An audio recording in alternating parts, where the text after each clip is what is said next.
பாராளுமன்ற உறுப்பினர் உதயகமான் பில இவ்வாறு கருத்து தெரிவித்தார். கடந்த கால அனுபவங்களை கொண்டு இந்த விடயத்தில் நாம் தீவிர கவனம் செலுத்த வேண்டும். 2023ஆம் ஆண்டு ஜனவரி மாதம் உள்ளூராட்சி மன்ற தேர்தல் தொடர்பில் அறிவிப்பு வெளியான நிலையில் ஐக்கிய தேசிய கட்சியுடன் தொடர்புடைய ஓய்வு பெற்ற ராணுவ அதிகாரி நீதிமன்றத்திற்கு சென்றிருந்தார். இறுதியில் என்ன நடைபெற்றது? அந்த தேர்தலை காணவில்லை. தற்போது கண்டுபிடிக்க முடியாதுள்ளது.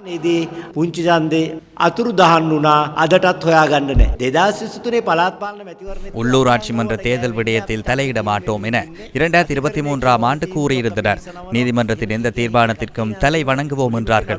அவ்வாறு கூறிக்கொண்டிருந்தவர்கள் வழக்கு தாக்கல் செய்தவர்கள் தொடர்பில் தமக்கு தெரியாது என்று அறிவித்தனர். அதன் பின்னர் மனு தாக்கல் செய்தவர் ஜனாதிபதியுடன் உள்ள புகைப்படம் வெளிவந்தது. அதேபோன்று இந்த மனுதாரரும் ஜனாதிபதியுடன் உள்ள புகைப்படம் எதிர்காலத்தில் வெளிவருவதற்கு வாய்ப்புள்ளது.